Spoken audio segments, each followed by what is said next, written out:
Keeper of the Lost Cities. Chapter 19. The whole school had the whole school had physical education together every Tuesday and Thursday morning. The only session that wasn't one on one. Sophie was so nervous she couldn't even think about breakfast. She had always been a disaster at any physical. Her goal was to hide in the back and hope her mentor didn't notice her. The locker rooms were outside and sandwiched between a huge field of purple grass and the amphitheater that looked like a domed colosseum. As soon as she set foot through the door, hundreds of girls stopped talking to stare at her. Sophie kept her head down and rushed to what she assumed was a PE locker. Instead, the door led to a personal changing area, complete with shower and vanity. Her uniform hung from a hook near the door. Blue tunics, black leggings, black sneakers, finally something without a cape. She changed fast, swept her hair into a loose ponytail, and emerged into the main room just as Stina and her minions stalked by like they owned the place. Stina laughed when she stopped her. I give the new girl 6 months before they ship her off to Exilium, she said, loudly enough for everyone to hear. The word Exilium felt like a slap. Sophie couldn't think of a reply. Marella's voice cut across the room. That's about how long your dad laced it, wasn't it? She stalked over and got in Stina's face. Actually, I doubt he even made it that far. You want to compare parents? Reddick? Stina hissed. Marella was so tiny, Stina looked like she could squish her, but she didn't flinch. My family may not be nobility, but at least they were not trying to fool anyone, unlike some people in this room. Take that back, Stina demanded. I will when it stops being true. Marella dragged Sophie out and into the amphitheater as Stina shouted idle threats. All the prodigies were grouped by level, and Marella led her to the crowd of level twos. I'm sorry you had to get in the middle of that, Sophie mumbled. I didn't have to. I wanted to. She tromped around her like she's so special cause her mom's an empath for the nobility. Meanwhile, her dad never manifested and she only has a 50-50 chance of manifesting herself. I can't wait to watch you put her in her place. Wait, I'm going to put her in her place? Me? Of course you. You're the new girl with the mysterious past who probably has all these weird powers. I mean, just look at your eyes. Sophie shuffled her feet. Marella's remark hit a little close to things she was required to keep secret. I'm not special, Marella. Trust me. Whatever. My point is, none of us has been able to take Stina down. Not even Princess Pretty Pants Biana. You're the new variable.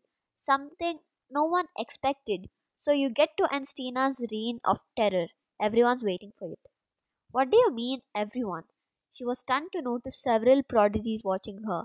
They didn't really think she had changed anything, did, did they? Are you ready for this? Dex interrupted, jumping up and down and getting some impressive height. He grabbed Sophie's shoulder like he wanted to jolt enthusiasm in her.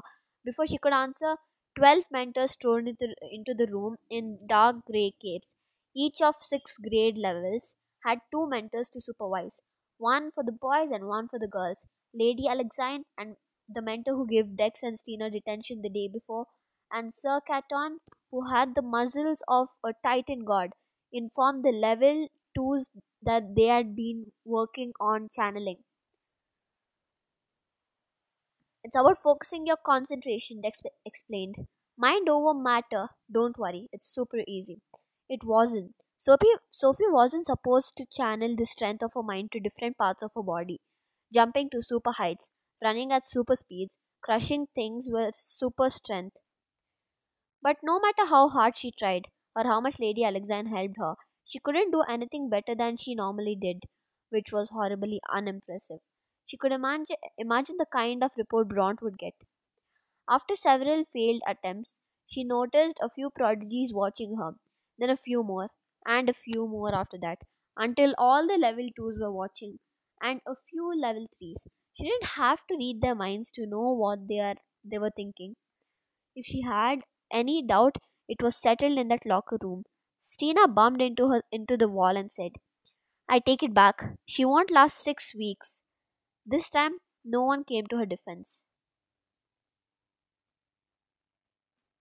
Too embarrassed to face the cafeteria after PE, she had lost her appetite anyway. Sophie used her lunch break to find her next session. Telepathy training required a special room in the level 4 wing. Her bright blue uniform shone like a spotlight was trained on it in the emerald green halls. So she was glad she found the room before the end of the lunch. Sorry, am I too early, Sai Tiger? He asked as he started to his feet. He tugged at the edge of his faded black cape. Of course not, but please just call me Targan. I'm not a member of nobility, mentor or no. Okay, she agreed, not sure what to say to that. She scanned the round green room, other than two silver chairs that looked like they belonged on a spaceship. The place was bare and unremarkable. She waited for Tyrion to tell her what to do, but he just stood there, studying her superintendently, like he was searching for something. Should I sit? She finally asked. He shook his head, snapping out of his daze. Actually, I prefer to probe thoughts standing up. I think better on my feet. She tensed as he moved towards her, the coarse fabric of his cape scraping across the floor. Fitz had told her probing would be part of telepathy training, but the whole concept still freaked her out. Their eyes met as he reached for her forehead, and he must have noticed the fear in them because he hesitated. I know this process is unsettling, Sophie, given your background, but a crucial step to telepathy training is to establish a connection between mentor and prodigy.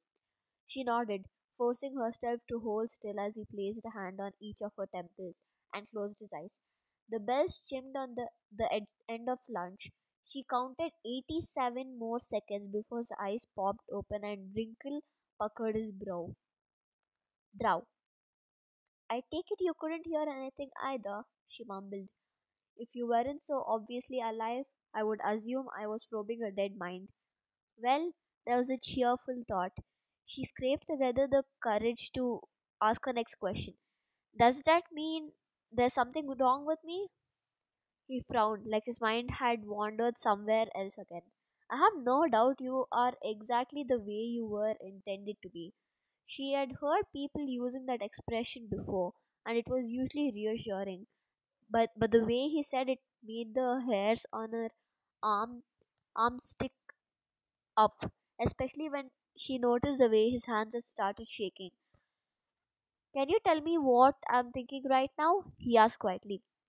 She stretched out her consciousness, feeling for his thoughts. You're wondering how to train me if you can't probe my mind. All colors drained from his face, and he turned away, steadying himself against one of the chairs. In that case, I suggest you have a seat.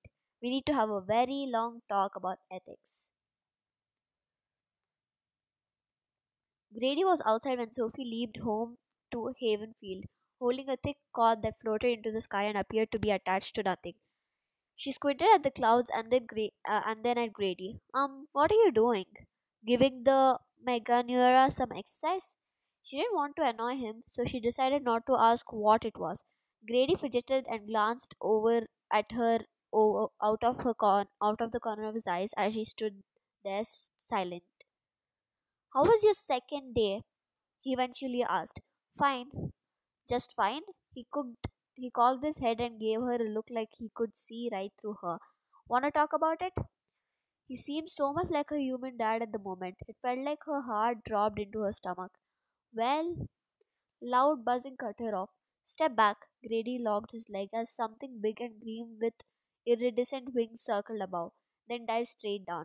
Sophie screamed and jumped out of the way seconds before a vulture sized insect landed where she had been standing. Don't tell me you're afraid of dragonflies, Grady said as he patted the freaky looking bug on the back. I don't mind them when they are normal size.